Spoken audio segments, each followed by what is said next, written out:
guys, I'm back with my new video on the topic Samas, which is the most important with the exam point of view. Most of the students gets confused in this. समाज समझ ही नहीं पाते कि समास होता क्या है, समास पहचानते कैसे हैं और काफ़ी क्वेश्चंस गलत करके आते हैं. So I am here to clear all your doubts and confusions. Before starting I want to say that मैंने इस टॉपिक पे बहुत ही मेहनत से बनाया है, ढूंढ के, जिससे कि आप सभी को अच्छे से समझ आ जाए और फिर कभी गलत ना हो. ठीक है, चलिए हम स्टार्ट करते हैं वीडियो को. So let's start with the topic. सबसे पहले हम जानेंगे समास होता क्या है. ठीक है, समास शब्द का शाब्दिक अर्थ होता है संक्षेपीकरण या फिर कह सकते हैं संक्षिप्त करना. ठीक है, समास शब्द का शाब्दिक अर्थ होता है संक्षेपीकरण या फिर कह सकते हैं संक्षिप्त करना. अर्थात दो या दो से अधिक शब्दों से मिलकर बने हुए एक नवीन एवं सार्थक शब्द को समास कहते हैं. ठीक है, समास क्या होता है? दो या दो से अधिक शब्दों से मिलकर बने हुए एक नवीन सार्थक शब्द को समास कहते हैं. ठीक है, या फिर एक और कह सकते हैं दो पदों का ऐसा संक्षिप्त रूप जो पद के समान अर्थ को धारण करे. ठीक है, दो पदों का ऐसा संक्षिप्त रूप होता है जो पद के समान अर्थ को धारण करे. अर्थ नहीं बदलना चाहिए. ठीक है, अर्थ वही रहना चाहिए. जैसे हम कह सकते हैं राजपुत्र. ठीक है, राजपुत्र को कैसे, पहले क्या होता, राजा का पुत्र होता था. ठीक है, राजा का पुत्र को ही इन शॉर्ट या फिर संक्षिप्त करके हम कह सकते हैं राजपुत्र. ठीक है, और यही शब्द हमारा क्या कहलाता है? समास. एक और एग्जाम्पल देख लेते हैं. गंगा का जल. गंगा का जल, इसको संक्षिप्त रूप में कैसे कहेंगे? गंगा जल. ठीक है, गंगा का जल को संक्षिप्त रूप में कहेंगे गंगा जल. ठीक है फ्रेंड्स, यहाँ पे हमें बताया गया था दो पदों का ऐसा संक्षिप्त रूप. ये दो पद कौन कौन से होते हैं? दो पद का मतलब है एक होता है पूर्व पद और एक होता है उत्तर पद. ठीक है, पूर्व पद का मतलब क्या होता है? पहले का, और उत्तर पद का बाद का. जैसे कि हमने कहा गंगा जल. ठीक है, गंगा जल में एक वर्ड क्या है? गंगा. एक वर्ड क्या है? जल. ठीक है, तो जो पहले का है शब्द, जैसे गंगा, गंगा को क्या कहेंगे? पूर्व पद. और जल है हमारा दूसरा, इसके गंगा पहले पद के बाद वाला, तो इसको क्या कहेंगे? उत्तर पद. ठीक है, दो पद हमारे कौन कौन से होते हैं? पूर्व पद और उत्तर पद. इन्हीं दो पदों का संक्षिप्त रूप कर देते हैं. ठीक है, जैसे गंगा एक पद था, जल एक पद था, इन दोनों पदों का संक्षिप्त रूप क्या कह दिया हमने? गंगा जल. और दोनों का अर्थ क्या बदला? नहीं बदला. ठीक है, समान अर्थ को धारण किया. इसलिए ये शब्द हमारा क्या कहलाता है? समास कहलाता है. ठीक है, चलिए अब आगे बढ़ते हैं. अब हम समझेंगे पदों की प्रधानता. ठीक है, पदों की प्रधानता इसमें क्या है? पहला एक होता है हमारा प्रधान खंड, एक होता है हमारा गौड़ खंड. ठीक है, प्रधान खंड में क्या होता है? जिस खंड पर अर्थ का मुख्य बल पड़ता है उसे प्रधान खंड कहते हैं. ठीक है, जिस खंड पर अर्थ का मुख्य बल पड़ता है उसे प्रधान खंड कहते हैं. और गौड़ खंड क्या होता है? जिस खंड पर अर्थ का बल नहीं पड़ता है उसे गौड़ खंड कहते हैं. ठीक है, जिस खंड पे हमारा बल पड़ेगा, ठीक है, मुख्य बल पड़ेगा, उसको क्या कहेंगे? प्रधान खंड.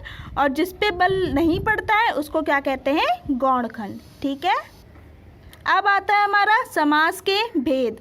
समास के कितने भेद होते हैं? 6 भेद होते हैं. ठीक है, समास के कितने भेद होते हैं? 6 भेद होते हैं. कौन कौन से होते हैं?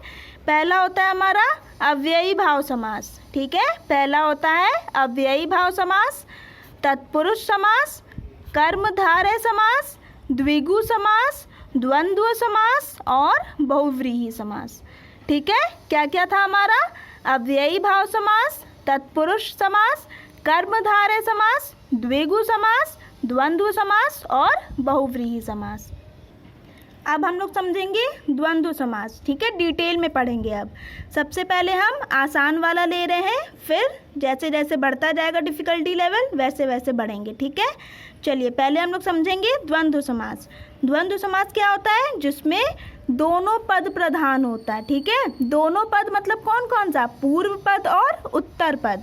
जिसमें दोनों पद प्रधान होता है वो क्या कहलाता है? द्वंद्व समास। इसको पहचानने का सबसे अच्छा तरीका है जिसमें और, अथवा, या, एवं का प्रयोग हो, ठीक है। जिन जिन शब्दों में और, अथवा, या, एवं का प्रयोग होगा उसको क्या कहेंगे? द्वंद्व समास, ठीक है। उदाहरण से समझेंगे हम लोग। जैसे है हमारा भाई बहन।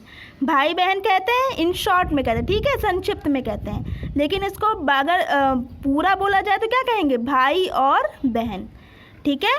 डैश का मतलब क्या होता है? और, ठीक है, ये भी एक तरीका है। अगर बीच में डैश, जैसे भाई बहन लिखा हो, पाप पुण्य लिखा हो, बीच में डैश लगाओ, तो ये किस में आएगा? द्वंद्व समास में। या फिर जिसमें और, अथवा, या, एवं का प्रयोग हो रहा होगा वो द्वंद्व समास में आएगा, ठीक है। जैसे भाई और बहन को क्या कहते हैं? भाई बहन। पाप और पुण्य को क्या कहते हैं? पाप पुण्य, जिसमें और का प्रयोग हो रहा होगा, ठीक है। आचार और विचार कहते हैं, ठीक है। संक्षिप्त में हम लोग क्या कह देते हैं? आचार विचार। गंगा और यमुना को कैसे कहते हैं? गंगा यमुना। माँ और बाप, माँ बाप। दाल और भात, दाल भात। धर्माधर्म, ठीक है। यहाँ तक आप लोग को समझ में आ गया, ठीक है। पाप पुण्य आचार विचार, गंगा यमुना, माँ बाप, दाल भात, ठीक है। अब हमारा उदाहरण आता है जैसे धर्माधर्म होता है। इसमें कई लोग कंफ्यूज हो जाते हैं। जैसे हमारा धर्माधर्म, अगर इसको हम विच्छेद करेंगे तो क्या आएगा? एक आएगा हमारा धर्म, एक आएगा हमारा अधर्म, ठीक है। विच्छेद करने पे क्या आ रहा है? धर्म और अधर्म। तो धर्म और अधर्म में और का प्रयोग हुआ तो ये क्या कहलाएगा? हमारा द्वंद्व समास कहलाएगा, ठीक है। इसलिए हम क्या कहेंगे? धर्माधर्म हमारा कौन सा समास होता है? द्वंद्व समास होता है। अब ऐसे ही आया हमारा पापा पाप, ठीक है। पाप और अपाप। पापा पाप को अगर हम लोग विच्छेद करें तो पाप और अपाप। पाप और अपाप को इन शॉर्ट संक्षिप्त में कैसे कहते हैं? पापा पाप। तो ये हमारा क्या कहलाएगा? द्वंद्व समास। ऐसे ही हमारा होता है लाभा लाभ, लाभ और अलाभ। लाभ और अलाभ में भी और का प्रयोग हो रहा है, इसलिए लाभालाभ हमारा कौन सा समास है? द्वंद्व समास है। आई होप गाइस द्वंद्व समास समझ में आ गया होगा। अब हम पढ़ेंगे द्विगु समास, ठीक है। द्विगु समास क्या होता है? पूर्व पद संख्यावाची विशेषण होता है और उत्तर पद प्रधान होता है, ठीक है। पूर्व पद मतलब पहले का, जो पहले का शब्द होगा वो क्या होगा? संख्यावाची होगा, जिसमें संख्या आ रही होगी। और उत्तर पद क्या होगा? प्रधान होगा हमारा, ठीक है। और क्या कह सकते हैं? जिससे समूह या समाहार का बोध हो, ठीक है। जिससे समूह या समाहार का बोध हो रहा होगा वो भी किस में आएगा? द्वंद्व समास में आएगा, ठीक है। अब हम लोग उदाहरण से समझ लेते हैं। जैसे है हमारा पंचवटी। पंचवटी को अगर हम संक्षिप्त में ना कहे के अगर पूरे में कहेंगे तो क्या होगा?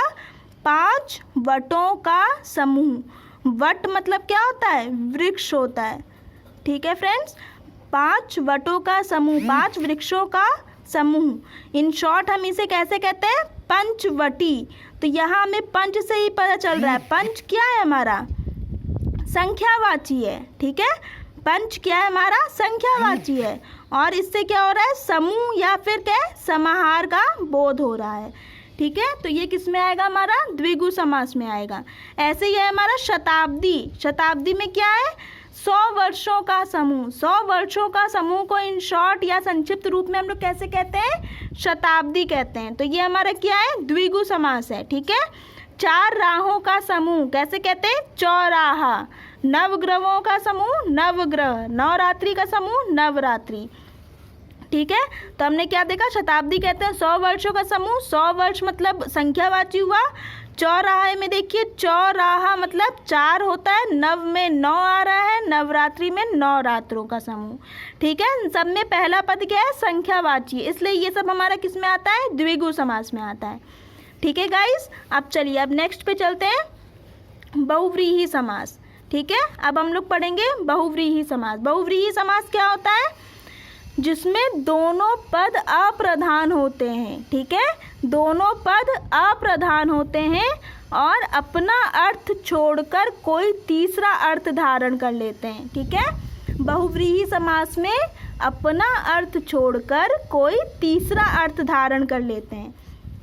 जैसे हम लोग कह सकते हैं चक्रपाणी। चक्रपाणी क्या होता है? चक्र है पानी में जिसके। ठीक है, चक्र है पानी में जिसके। पानी क्या होता है? हाथ। पानी का मतलब हाथ। ठीक है, तो चक्र है पानी में जिसके। चक्र किसके हाथ में होता है? विष्णु जी के हाथ में होता है। ठीक है, तो क्या कहेंगे? चक्र है पानी में जिसके अर्थात विष्णु जी। तो ये हमारा इसका अर्थ किससे निकल रहा है? विष्णु जी से निकल रहा है। ठीक है, तीसरा अर्थ धारण कर रहा है, इसलिए इसको क्या कहेंगे? बहुव्रीहि समास कहेंगे। ठीक है, इसी तरह हमारा त्रिनेत्र। त्रिनेत्र को कैसे कहेंगे? तीन नेत्र हैं जिनके अर्थात शिव जी। ठीक है, तीन नेत्र किनके होते हैं? शिव जी के होते हैं, इसलिए हमारा त्रिनेत्र किस में आ जाएगा? बहुव्रीहि। यहाँ पे त्रि देख के आप लोग वो मत कर दीजिएगा, द्विगु समास मत करिएगा। चक्र तीन, त्रि से तीन नेत्र नहीं। ठीक है, क्यों? क्योंकि इसमें तीसरा अर्थ निकल रहा है। त्रिनेत्र किसको कहा जाता है? शिव जी को कहा जाता है। ठीक है, जिसमें तीसरा अर्थ निकल रहा होगा वो किस में आएगा? बहुव्रीहि समास में आएगा। ठीक है, इसी तरह से हमारा चतुर्भुज। चतुर्भुज किसको कहा जाता है? विष्णु जी को। नीलकंठ शिव जी को। लंबोदर गणेश जी को। पीताम्बर कृष्ण जी को। ठीक है, पीला अंबर, पीला। ठीक है, पीला कपड़ा कौन पहनते हैं? कृष्ण जी पहनते। पीताम्बर किसका नाम है? कृष्ण जी का नाम है। ठीक है, एक पीताम्बर शब्द जो है वो तीसरे अर्थ का बोध करा रहा है, इसलिए ये किस में आएगा? बहुव्रीहि समास में आएगा। ठीक है, अब आता है हमारे से 31 है। 31 को हम लोग कैसे लिख सकते हैं? 30 + 1। 3 के बाद 30 में जब 1 जोड़ेंगे तो क्या आएगा? 31 आएगा। ऐसे अगर हमारे गिनती में दिया हो 31, 21, 51, ठीक है, तो ये सब किस में आएगा? बहुव्रीहि समास में आएगा। ठीक है फ्रेंड्स, अब आता है हमारा कर्मधारय समास। कर्मधारय समास क्या होता है? जिसमें उत्तर पद प्रधान होता है। ठीक है, कर्मधारय समास में हमारा उत्तर पद प्रधान होता है। एग्जाम्पल कैसे कैसे ले सकते हैं? नीली है जो गाय। नील गाय कहते हैं। नील गाय क्या होता है? नीली है जो गाय। ठीक है, परमानंद, परम है जो आनंद। इसमें भी हमारा वैसे ही बहुव्रीहि समास की तरह हो रहा है, लेकिन इसमें यहाँ पे हमारा कोई तीसरा अर्थ नहीं निकल रहा है। ठीक है, कर्मधारय और बहुव्रीहि में कई लोग कंफ्यूज हो जाते हैं। ठीक है, कि कौन सा होता है, दोनों में फंस जाते हैं। तो कैसे पहचानेंगे? बहुव्रीहि समास होता है जिसमें तीसरा अर्थ निकल रहा हो, लेकिन कर्मधारय में हमारा तीसरा अर्थ नहीं निकल रहा होगा। ठीक है, नील गाय है तो क्या होगा? नीली है जो गाय। परमानंद, परम है जो आनंद। अधपका, आधा है जो पका। महादेव, महान है जो देव। महात्मा, महान है जो आत्मा। ठीक है, तो नील गाय, परमानंद, अधपका, महादेव, महात्मा, ये सब कौन से समास का उदाहरण है? कर्मधारय समास का। ठीक है, एक और आता है हमारा उदाहरण लाल पीला। लाल पीला को देख के लोग भूल जाते, ठीक है, कंफ्यूज रहते, गलत करके चले आते हैं। तो लाल पीला हमारा कौन सा समास कहलाता है? कर्मधारय समास ही कहलाता है। इसको याद रखिएगा, लाल पीला कौन सा समास होता है? कर्मधारय समास होता है। अब हम लोग आएंगे अव्ययी भाव समास पे। ठीक है, अव्ययी भाव समास क्या होता है? जिसमें पूर्व पद प्रधान हो तथा अव्यव हो। पूर्व पद क्या होगा? प्रधान होगा और अव्यव होगा। ठीक है, अव्यव क्या होता है? जो लिंग वचन के अनुसार नहीं बदलते हैं। ठीक है, वो क्या कहलाते हैं? हमारा अव्यव कहलाते हैं। ठीक है फ्रेंड्स, देखिए जैसे प्रतिदिन, या फिर हम कह सकते हैं जिसमें उपसर्ग आ रहा हो। ठीक है, ये भी एक तरीका है पहचानने का। जिसमें पूर्व पद हमारा उपसर्ग होगा वो कौन से समास में आएगा? अव्ययी भाव समास में आएगा। जैसे प्रतिदिन, प्रति क्या है? प्र क्या है हमारा? उपसर्ग है। यथाशक्ति, आमरण, यथाक्रम, अनुरूप, प्रतिवर्ष, बार। ठीक है, ये समझ में आ गया। प्रतिदिन, यथाशक्ति, आमरण, यथाक्रम, अनुरूप, प्रतिवर्ष, ये सब कौन से समास का उदाहरण है? अव्ययी भाव समास का है। ठीक है फ्रेंड्स, अब जैसे आता है हमारा एक ही वर्ड रिपीट होता है। जैसे हम लोग कहते हैं बार बार, कुछ कुछ, कभी कभी। ठीक है, बार बार, कभी कभी, धीरे धीरे, कुछ कुछ। ठीक है, जो हमारा एक ही शब्द रिपीट 2 बार हम लोग कहते हैं, तो ऐसे शब्द किस में आते हैं? अव्ययी भाव समास में आते हैं।